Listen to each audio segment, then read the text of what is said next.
He burned everything he owned that night. His medals, his furniture, even the floorboards beneath his feet. The fire wasn't for warmth. It was to keep a dying dog and 3 newborn pups alive in the middle of the Mojave. When I found him, the veteran was sitting barefoot in the sand, skin blistered, whispering to the German shepherd whose leg was snapped in half. "Hold on, Max," he said. "You're not dying on my watch." 10 years earlier, Raymond Cole had been a Navy hero. Strong, steady, the man everyone followed into the dark. Now he was just another name on a forgotten file, scavenging junk in a desert that didn't forgive weakness.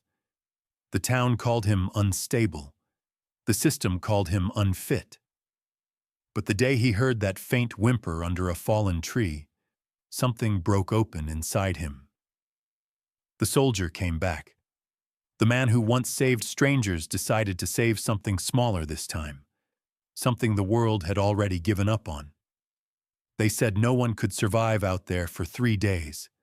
He proved them wrong, with fire, mercy, and a dog who refused to give up.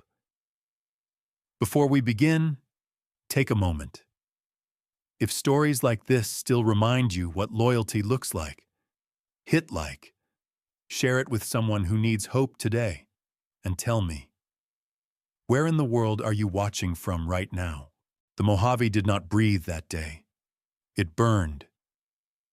Heat shimmered off the asphalt like a living thing, the air thick with static and dust, the horizon rippling like a mirage that would never end. Out there, nothing moved except the wind and one man bent against it, dragging a rusted metal crate behind him, as if it were the last weight he'd ever bear. His name was Raymond Cole, 55 years old, skin the color of worn leather, every scar a memory that refused to fade.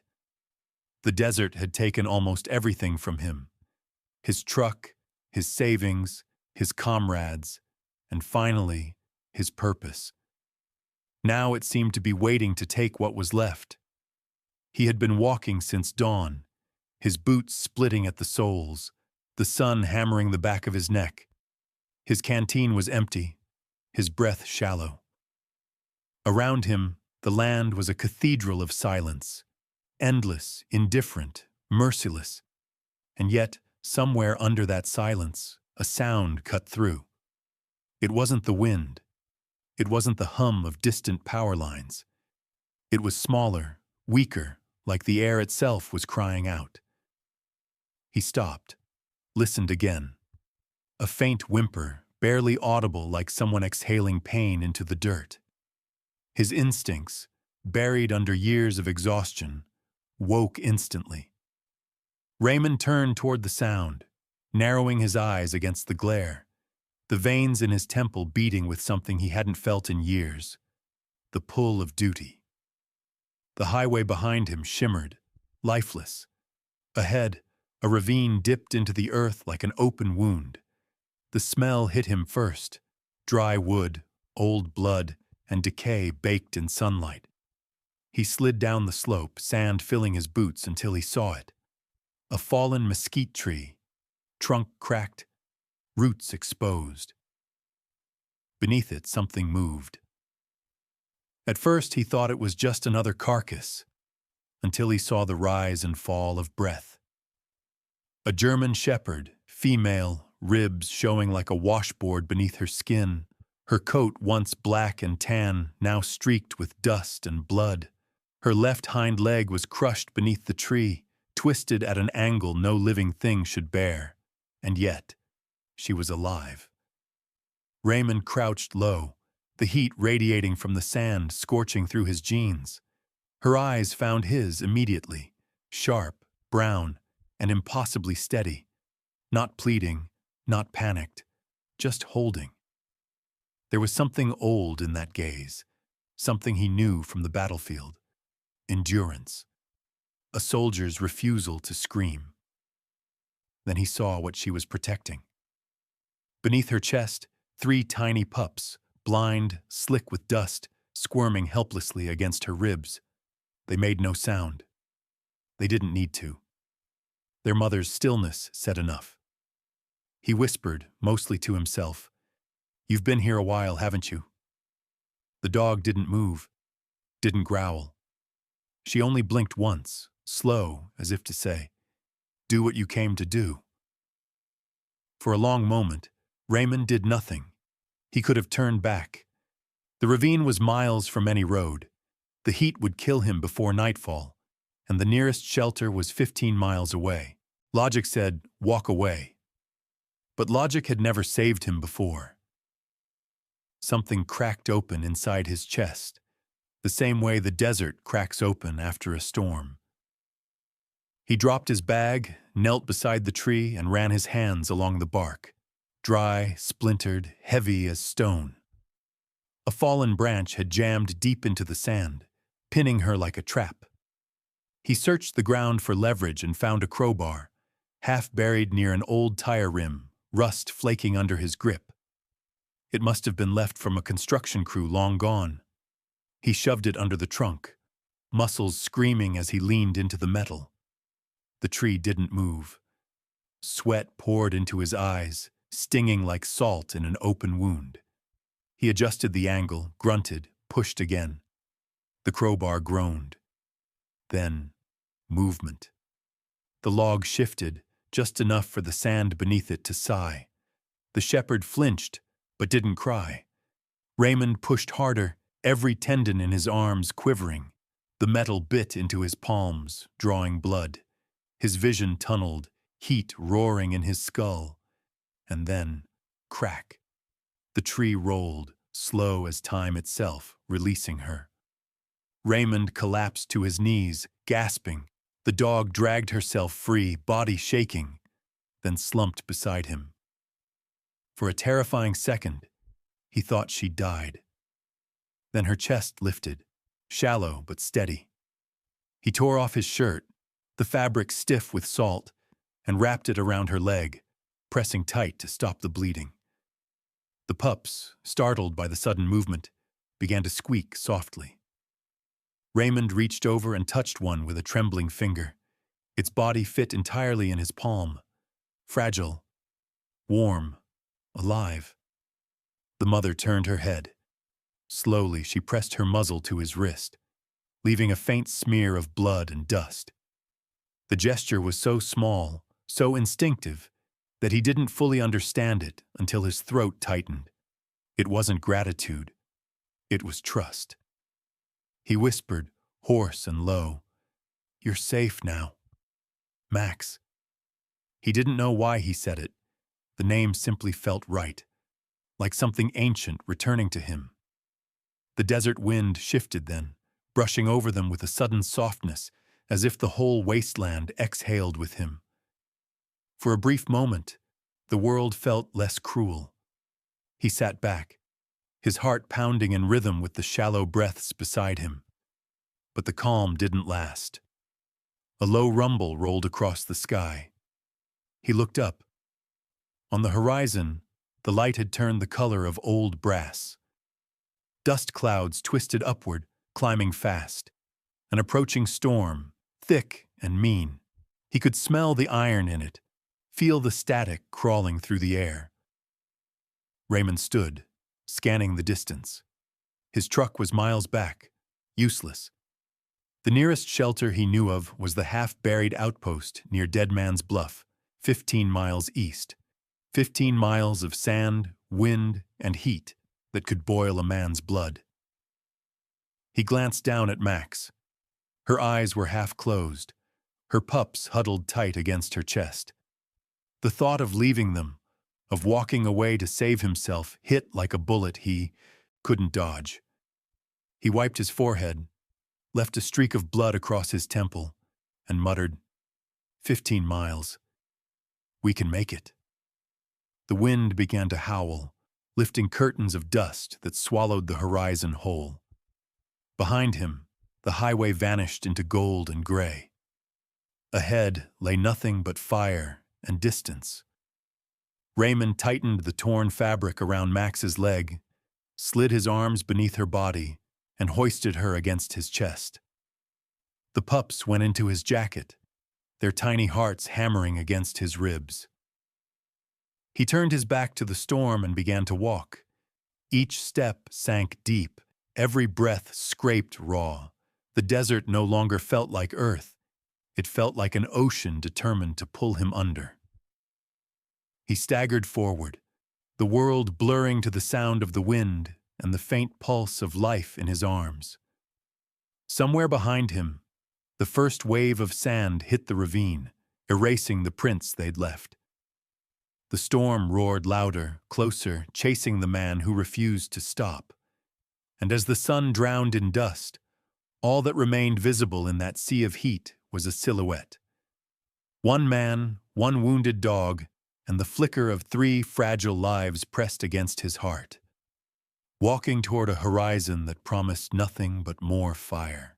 The night had no stars, only the roar of dust and the low hum of thunder crawling beneath the sky. Raymond staggered through it, one arm cradling Max, the other shielding the pups tucked against his chest. The wind tore at his jacket, whipping it open like a flag surrendering to the storm. Sand lashed across his face, cutting thin lines into his skin. He could taste the grit, feel it grinding between his teeth, hear it hissing like rain on metal. But he kept walking, slow, deliberate, the rhythm of a soldier counting his last steps. When the faint outline of the trailer finally appeared through the haze, it looked less like salvation and more like the ghost of one. Half buried in dunes, its metal sides rusted and scarred, the old outpost leaned against a ridge as if too tired to stand. He reached the door, shoved it open, and stumbled inside, slamming it shut behind him. The sudden stillness hit him like a blow. Outside, the storm howled, rattling the thin walls. Inside, it was suffocatingly quiet, save for the soft whine from Max in his arms. The air reeked of rust, gasoline, and something faintly sweet. The old scent of engine oil that had soaked into the floorboards years ago. He set Max down gently on a faded army blanket, her body limp, her breathing uneven. The pups wriggled inside his jacket, pressing for warmth. Raymond stripped off his gloves and touched her side. Her fur was stiff with dried blood. Beneath his fingers, the wound pulsed faintly. Alive. Barely. He rummaged through an old duffel by the wall, relics from a life before this one. Inside, a half-used first aid kit, a roll of gauze yellowed with age, a bottle of iodine, and a needle kit that had once been standard issue. He lit a small fire in an oil drum using splintered chair legs and the remains of a wooden crate. The flames flickered weakly, licking the metal walls, throwing shadows that swayed like restless ghosts.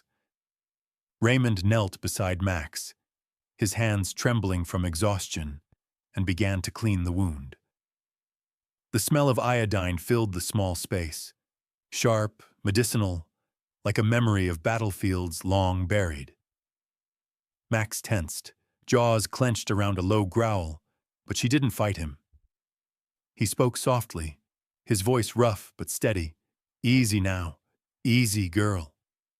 He pressed the gauze against her leg, tied it off, then sat back, watching the rise and fall of her chest. For a moment, the flicker of the fire caught in her eyes. They met his, calm, unwavering, as if to say, "You did what you could."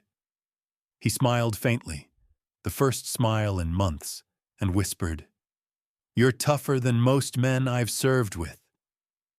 He found an old metal bowl under the counter, filled it with scraps of cloth torn from his socks, and made a small nest near the fire. The pups, 3 of them, no more than a handful each, wriggled and squeaked as he placed them inside. Their tiny bodies twitched, mouths opening in blind hunger, their sounds weak but defiant. Raymond watched, them with an expression that hovered somewhere between awe and grief.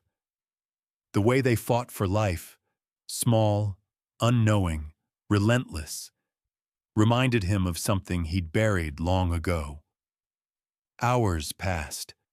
The wind screamed outside, battering the trailer walls, dust seeping through every crack like a slow invasion. The fire struggled to live, shrinking to embers before flaring again. Raymond leaned against the metal wall, his body numb, his head heavy with fatigue. The rhythm of the storm outside blended with the soft noises inside. Max's breathing, the pup's faint whimpers, the creak of metal expanding under heat. At some point, he must have drifted off. When he opened his eyes again, the fire was dying, and the night had gone still. The storm had passed, leaving behind a silence so complete it felt alive. He rose, joints aching, and pushed open the door. Outside, the desert lay buried under a skin of dust. The air shimmered faintly under the weak dawn light. It was over, but the world looked hollow, stripped of color, as though the storm had taken the last breath of the earth with it. Inside, the firewood was gone. The propane tank sat by the counter, empty and cold. He checked the radio. Dead. He tapped the side once, twice, but it gave nothing back. Just silence. A silence thicker than any noise he'd known. He sat down at the small metal table, pulled out a battered notebook from his pack, and wrote slowly, the pen scratching against paper. Day 3. One breath at a time. He stared at the words for a long moment. They didn't mean survival. They meant endurance, the kind that had no finish line. When he turned back, Max was awake. Her eyes were open, steady, fixed on him, not pleading, just waiting. The pups had nestled close to her belly, their bodies rising and falling in tiny, synchronized motions. For the first time, the air inside the trailer didn't feel suffocating. It felt, present. Raymond crouched beside her, brushed his hand over her head. Her fur was rough, patchy with dried blood, but under it he could feel warmth, life. He didn't say anything this time. He didn't need to. The silence between them carried more truth than words ever could. He stood, pushed open the door again, and looked out across the horizon. The sky was pale, washed clean by the storm, but far in the distance, a shape.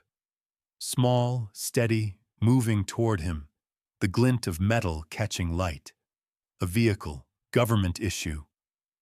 Raymond narrowed his eyes, his pulse slowing to that old, cold rhythm he'd known in every combat zone he'd survived.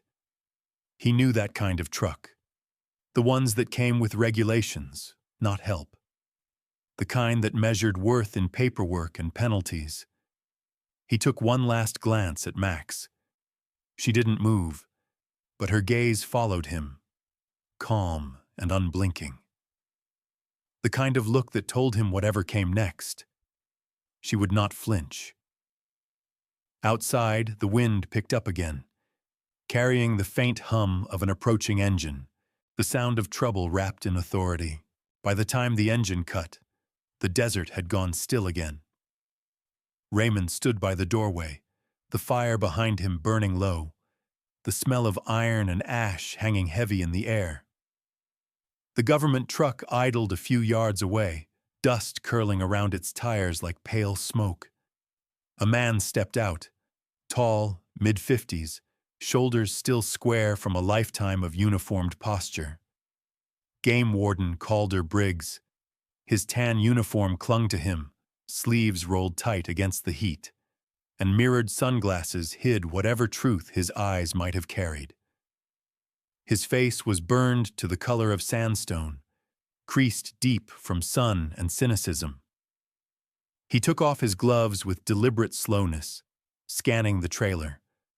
The barrel fire, the splints, the makeshift bandages.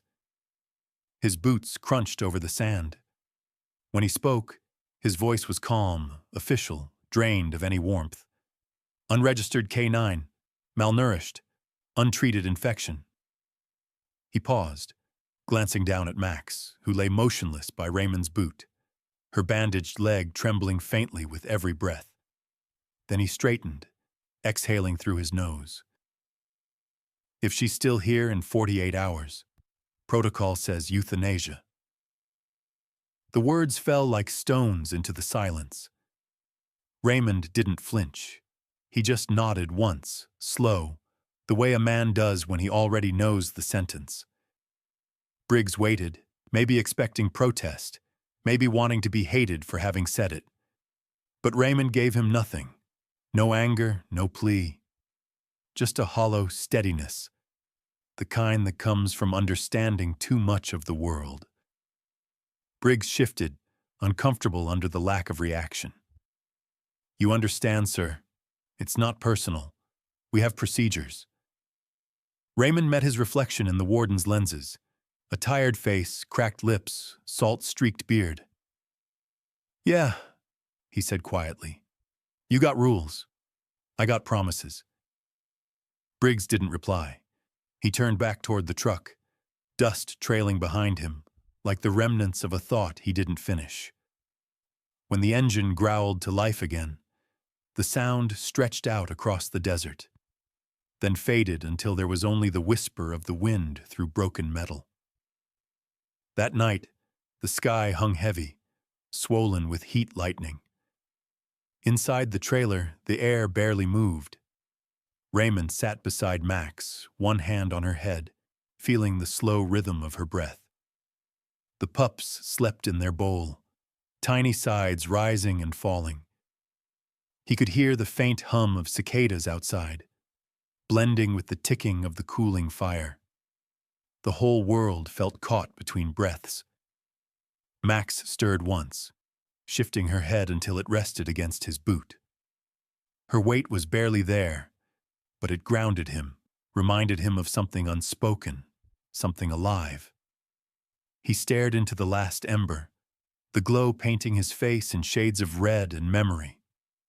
They'd rather kill what they don't understand, he whispered. The words weren't meant for anyone, but the desert heard them anyway. Dawn came slow and colorless, painting the sky in pale gray. Raymond woke to silence. Too much of it. The pups were gone. The bowl was empty, the blanket cold. Panic cracked through his chest like lightning.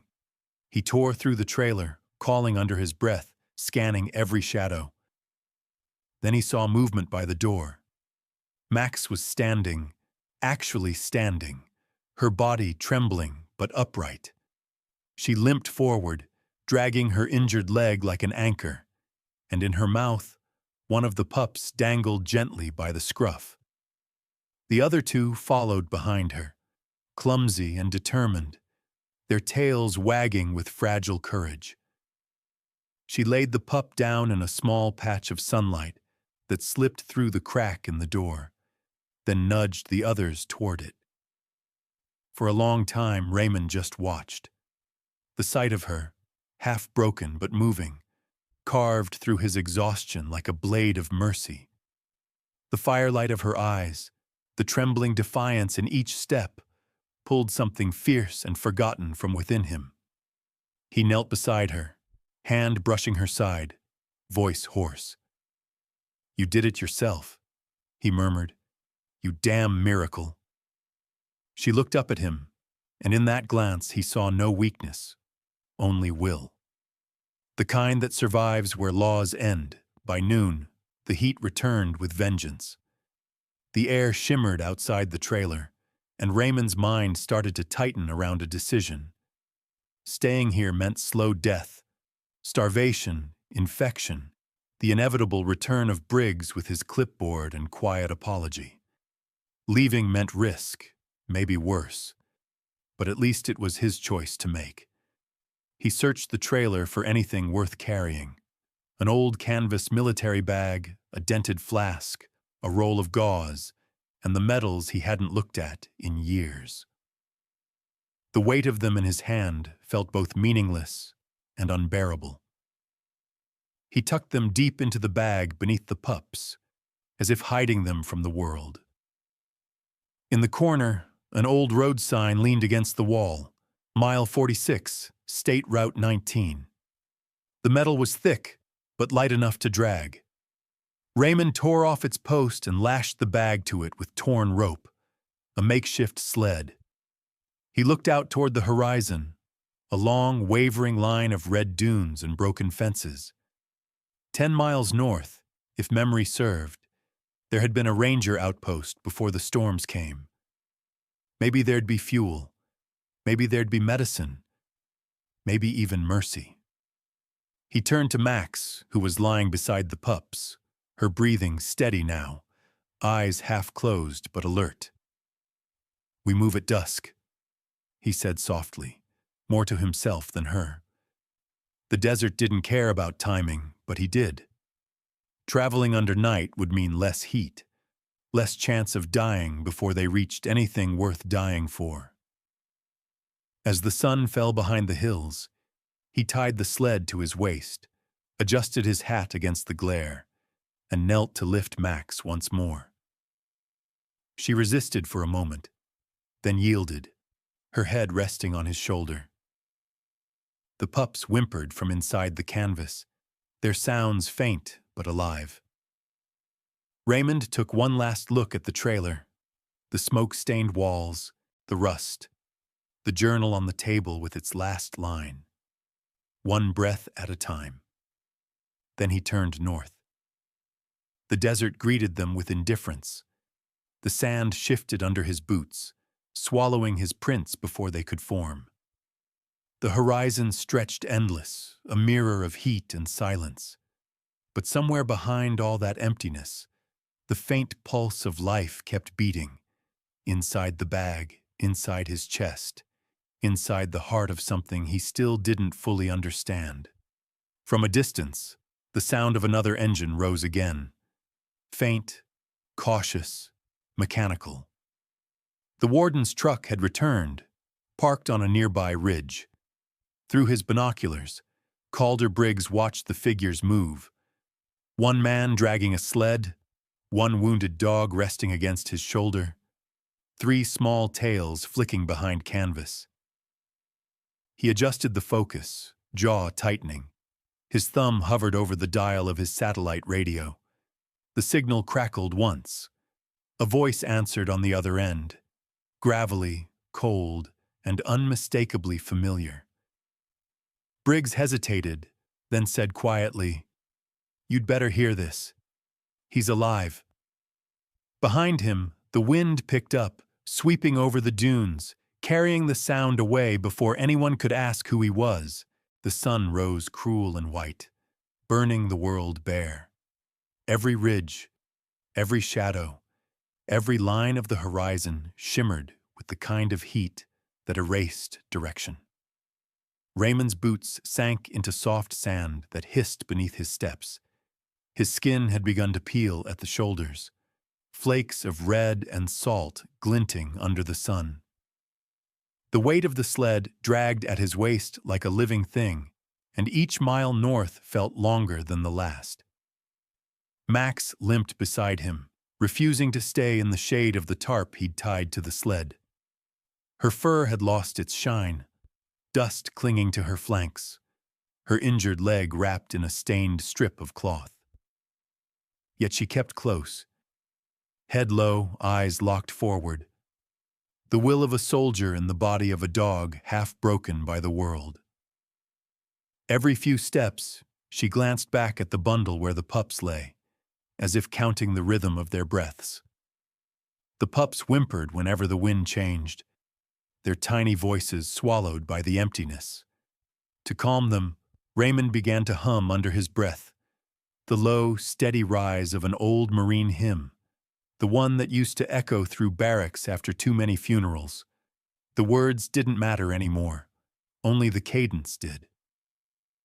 The sound rolled through the air like prayer and memory braided together. By late afternoon, his tongue had swollen from thirst. The world shimmered in waves of copper and red, the smell of hot dust thick enough to choke on. He could feel the sting of heat in his eyelids, the ache in his chest each time he drew breath.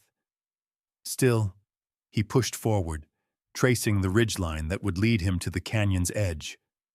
And there, as the sun began to sink, bleeding color into the sky, he saw it. The ranger outpost. It crouched against the red rock like something the desert had tried to bury but couldn't. The roof was half collapsed, the outer walls eaten by rust, yet a thin thread of smoke rose from the chimney. Gray, alive, wrong. Someone was already there. Raymond stopped, one hand shielding his eyes. His pulse began to hammer, slow and heavy. He could almost taste the metallic tang of danger before he even reached the door. The pups stirred restlessly in the canvas, and Max let out a faint growl, the sound low but warning. He approached quietly, the crunch of gravel beneath his boots loud against the silence. Through a crack in the wall, he saw movement, the silhouette of a man leaning over a table lit by a lantern's orange glow. Tools scattered, boxes open, the smell of kerosene and greed in the air. When the door creaked open, the man turned, and for a heartbeat, neither spoke. Darren Holt. He was broader than Raymond remembered, maybe in his late 40s now. A thick neck, sunburned face, hair cropped close to the skull. The kind of man who'd spent years working under harsh light and harder orders. His fatigues were mismatched, civilian fabric sewn over military issue, and his belt clattered with scavenged tools instead of metals. His mouth curved into something like a smile, though it carried no warmth. "Well, if it ain't the charity case of the Corps," Holt said, voice dripping with amusement. He gestured toward the room with mock grandeur. "Didn't think you'd survive long enough to crawl back to one of my camps." Raymond stood silent in the doorway, the heat of the fire flickering against his face. "Didn't know this was yours." Holt chuckled, a dry sound. "It's not. But since the government doesn't care about what's left out here, I figure finders keepers." He took a step closer, eyes narrowing toward Max. "You always did pick strays over orders, didn't you?" Max tensed, pressing closer to Raymond's leg. Her ears flattened, the growl returning. Faint, buried, but growing. Holt noticed, his smirk widening. "She's not registered, is she? Figures. Everything you touch ends up broken or unclaimed." Raymond's hand twitched at his side, but his voice stayed calm. "You should step back, Darren." Instead, Holt reached for the rope around Max's neck. Not rough, just thoughtless, as if she were another piece of salvage. "Relax, old man. I'll feed her, sell her. The Corps still pays good for trained K9s. The sound that followed was not human. Max lunged, her growl tearing through the air like thunder cracking over stone. She moved faster than the pain in her leg should have allowed, her body slamming into Holt's arm. He shouted, stumbling backward. His elbow struck the table. The kerosene lantern tipped, rolled once, and shattered. Fire licked across the floor, hungry, alive. Raymond grabbed Max by the collar, pulling her back, while the pups yelped inside the sled. Flames crawled up the wall, feeding on dry paper, paint, memory. Holt cursed, batting at his sleeve as the fire spread faster than sense could follow. The heat swelled in seconds, the air turning white and choking. Raymond's instincts roared back to life. Survival, extraction, escape. He tore the tarp from the wall, threw it over Max and the pups, and dragged them toward the open door. Behind him, the roof cracked, the sound sharp as gunfire. Outside, the night hit him like cold glass. He stumbled into the sand, coughing, the firelight painting the canyon walls in molten gold. The pups squealed softly from beneath the canvas, alive but shaken. Max pressed her head against his knee, panting, her eyes glassy but focused. He turned once, the fire roaring higher now, the whole outpost engulfed. Through the blaze, Holt's voice carried, distorted, furious, but clear enough to cut through the wind. "Mercy will burn you too, Cole!" Raymond stood motionless for a moment, the words searing themselves into his chest. He wanted to turn away, but something made him look back again. A figure moved in the flames, crawling, dragging itself toward the doorway. Holt, his face blackened with soot, his hand clutching something that caught the firelight. Raymond squinted through the smoke, and recognition hit like a blow. It was his medal, the one he'd packed into the bag before leaving the trailer. Holt raised it weakly, eyes meeting his through the inferno. His expression wasn't hatred now. It was something closer to accusation, or maybe a plea. Then the fire surged again, swallowing his silhouette in orange and gold. Raymond turned away. The pups stirred, Max leaned against him, and the wind began to shift, carrying the smoke northward, toward whatever waited beyond the next ridge. By dawn, the fire had nothing left to consume. The ranger outpost was gone. Nothing but twisted iron and a drifting haze that smelled of burnt oil and regret. The wind moved through it with the stillness of a graveyard, scattering blackened scraps across the sand. Raymond stood at the edge of what had been the doorway, boots sinking into ash. He could still see the faint drag marks of Holt's crawl, one hand, one knee, moving toward the canyons before the night had ended. Only a single trail of footprints remained, thin and erratic, like a map written by pain. He turned north again. The horizon was a blade of red, and the light cut sharp against the dunes. Max followed, limping heavily, her fur streaked with soot, her eyes dark but unbroken. The pups slept in the canvas bag slung against his chest, their breaths shallow, fragile. Every sound of the desert echoed too loud, the crunch of gravel, the whisper of wind, until it felt as if the land itself was holding its breath, watching to see if they would fall. By midday, the heat had grown unbearable again. The canyon walls rose high and narrow, trapping the sun like a furnace. Raymond stumbled, half delirious, one hand dragging the sled that now carried almost nothing but his resolve. He found an old oil drum, rusted through and half buried in the sand, its surface blistered by decades of storms. Max collapsed beside it, panting hard, her flank rising unevenly. The pups whimpered faintly, one of them barely moving. He knelt and touched her muzzle. It was dry, hot, the pulse beneath weak but stubborn. The world swam before his eyes, light, heat, exhaustion all folding together into something like despair. For a long time he didn't move. He just stared at the sky, at the endless burn of it, and thought about the absurdity of survival. Then came the decision. In his bag, one last gallon of fuel. He had saved it for escape, a chance to start the truck again, to drive until the desert turned into something else, something survivable. But when he looked at Max, at the pups barely clinging to breath, he knew what had already been decided. He unscrewed the cap and poured. The scent of gasoline filled the air, sharp and holy, coating the inside of the drum like liquid fire. He took his metals from the bag, dull, sand-stained, the metal edges warm from his body heat.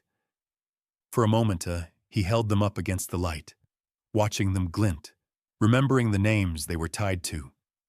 Then he let them drop into the drum. One by one, they disappeared into the dark. Next came the papers, discharge forms, ID tags, the photograph of a squad long dead, and finally, his journal. He tore out the last page, one breath at a time, and folded it once before setting it beside the pups. Everything else went into the drum: his past, his proof, his ghosts. He struck a match.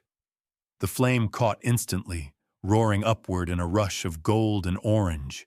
Heat washed over him, fierce and cleansing. Max lifted her head, eyes reflecting the blaze, the fire painting her fur in streaks of red. The pups stirred, the light warming their tiny bodies. The flames weren't meant to destroy. They were meant to say something, that even in the wasteland, mercy could still burn brighter than fear. Behind him, sand shifted. A footstep. Raymond turned slowly, the firelight casting his shadow long across the canyon floor. Out of the haze came Darren Holt, burned, limping, face blistered and streaked with soot. His shirt hung in tatters, one sleeve gone entirely, and in his right hand glinted the dull gray of a revolver. His eyes, once sneering and sharp, were hollow now, sunken pits rimmed with red, the madness of survival written deep within them. "You chose a dog," Holt rasped, his voice raw as sandpaper, "over your own damn life." Raymond didn't move. The fire cracked between them, the air trembling with its heat. "No," he said, quiet but steady. "I chose who I wanted to be when the world stops watching." For a heartbeat, there was nothing, only the hum of wind through stone. Then the gun went off. The shot echoed through the canyon, sharp and final. The bullet struck the sand near Raymond's boot, spraying dust into the air. Before Holt could aim again, Max was already in motion, a streak of muscle and will. She hit him full force, teeth sinking into his sleeve, dragging him down into the dirt. Holt shouted, tried to swing the gun, but her weight pinned his arm. The revolver clattered to the ground. She didn't go for the throat. She just held him, jaws tight enough to warn, not to kill. Her growl rolled low and steady, a sound pulled from somewhere ancient, somewhere loyal. Holt froze, breathing hard, the terror in his eyes shifting into something else. Recognition, maybe shame. Raymond walked closer. The firelight glowed against his face, turning his eyes into embers. He looked down at the two of them, the wounded dog, the broken man, and for the first time in years, he felt no hatred left inside him. "Let him go," he said. Max hesitated, the tension in her shoulders trembling. Then she released, stepping back, her gaze never leaving Holt's face. Holt stayed where he was, chest heaving, dirt smeared across his cheeks like ash. For a long moment, none of them spoke. The fire burned, the pups whimpered, and somewhere above them, the sun began to fade behind the ridge. Hours later, the thrum of rotors cut through the air, faint at first, then closer. A sheriff's helicopter, drawn by the smoke. The sound bounced between the canyon walls, scattering birds from their nests. Holt sat where Raymond had left him, wrapped in a blanket Raymond had tossed his way, tears carving pale lines down his soot-darkened face. He muttered something to himself, a prayer or an apology no one would ever hear. When the deputies found them, they hesitated, the scene too quiet to make sense. Holt wept under the shadow of the helicopter's blades. Raymond sat beside the burned barrel, his back against the rock, 3 pups sleeping across his lap. Max lay beside him, head on his knee, eyes half closed but peaceful. The fire had burned itself out, but the warmth lingered, in the ashes, in the silence, in the way mercy had finally chosen to stay. The Mojave had never been kind, but that spring it remembered how to soften. After months of silence and dust, rain finally came. Thin at first, then steady, like a long-forgotten apology whispered from the clouds. Each drop hit the scorched earth and sizzled, filling cracks, that had once swallowed footsteps. The desert exhaled, and for the first time in years, green began to edge along the stones. Where the old outpost had burned, something new stood now. A modest shelter of reclaimed wood and tin, its windows glinting under the silver light. Strangers had built it. Veterans, truckers, single mothers, and wanderers. People who had read the story of the man who burned his past to save life and felt something stir. Donations had come from across the country. Canned food, lumber, old blankets, and letters written in careful, trembling handwriting. Some arrived from those who'd lost everything, others from those who'd never lost enough to understand why that mattered. But all of them believed that Mercy deserved a second home. Max patrolled the fence line that circled the small compound, her gait uneven but sure. The healed scars along her flank gleamed faintly beneath her coat, and where one leg used to be, there was now only a clean, proud absence. She moved with the authority of one who had seen both cruelty and grace and no longer feared either. Her eyes were steady, calm, always scanning the horizon as though guarding not just the land, but the memory of what had been rebuilt upon it. Her 3 pups, Hope, Ember, and Scout, had grown restless and wild, full of the energy that comes when pain is a story told rather than lived. Hope, the smallest, bore her mother's coloring, chestnut with a streak of black down the spine. Ember had the bold eyes of her father's line, the spark of curiosity that never dimmed. Scout, larger and clumsier, had taken to digging holes along the fence just to watch his siblings chase the lizards that fled from them. They were joy made visible, and their laughter, if one could call a pup's yelp laughter, filled the air like music. Each morning, before the sun cleared the ridge, Raymond sat on the porch with a tin mug of coffee that smelled faintly of earth and smoke. His hands were calloused again, but steady, his beard grayer now than it had been before the fire. He wore an old flannel shirt patched at the elbows and a quietness that no longer came from pain, but from peace. The wind touched his face gently, bringing the scent of sage and rain. A new sign hung on the gate, painted by his own hand, the brush strokes uneven but deliberate. It read, "Healing with Max, Sanctuary for the Broken and the Brave." Below it, someone, a volunteer, maybe a passing traveler, had carved a smaller line in the wood. Mercy leaves no one behind. Raymond didn't remove it. Sometimes visitors would come. A sheriff from the nearby town bringing supplies, a Boy Scout troop delivering dog food. Even an old sergeant who'd once trained with him, his eyes wet as he shook Raymond's hand and said, "You did good, Cole. You finally did good." But most days were quiet. The kind of quiet that felt earned.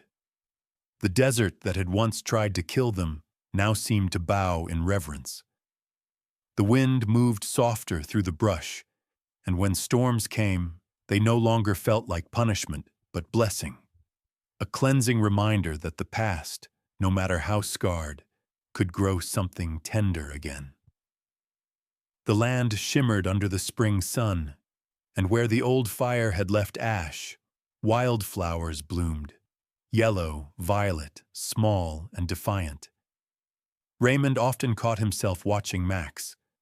She had taken to resting by the porch during the hotter hours, her body angled toward the horizon, as though still waiting for something to emerge from it.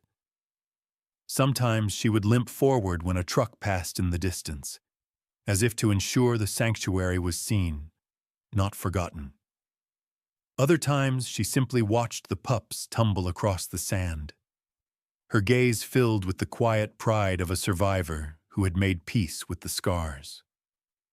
In the evenings, when the light turned copper and long shadows stretched across the dunes, Raymond would light a lantern and sit beside her.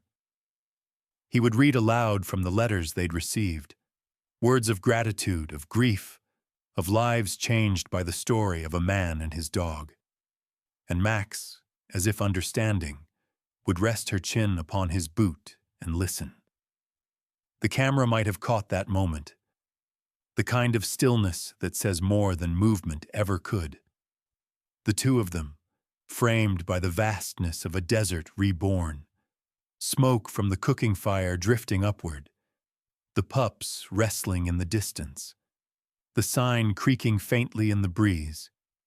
He reached down and touched her head, fingers tracing the fur that had grown back over old wounds. "Sometimes we don't rescue them, Max," he whispered. His voice was low, steady, but the words carried weight enough to quiet even the wind. "They rescue us." She looked up at him, eyes catching the dying light, soft, loyal, infinite. The breeze lifted his words, scattering them across the open land, carrying them beyond the fences, beyond the hills, across the wide, quiet heart of the Mojave. It was a promise, not of forever, but of enough. Enough love, enough mercy, enough life to begin again. And as the sky deepened to gold, the camera lingered on that small, unspoken truth. A man and a dog, at peace in a place that once knew only ruin. Their silence the kind that heals. Some stories don't end when the mission does. They just grow quieter, like footsteps fading into sand, leaving behind something that doesn't need to be spoken, only felt. Out here, courage doesn't shout. It waits. It watches. It carries what's broken and still finds a way to move forward. Loyalty isn't about command or duty. It's about the small, stubborn choice to stand by another life when no one else will. There's a kind of grace in that silence, in those who keep the world stitched together without ever asking to be seen. Maybe they wear uniforms. Maybe they walk on 3 legs. Or maybe they're just the ones who choose mercy when anger would be easier. And when the wind moves across the desert, you can almost hear it. That steady heartbeat of goodness that refuses to die, no matter how many storms try to bury it. Because sometimes the bravest thing we ever do is stay kind. And sometimes the quietest hearts carry the loudest courage.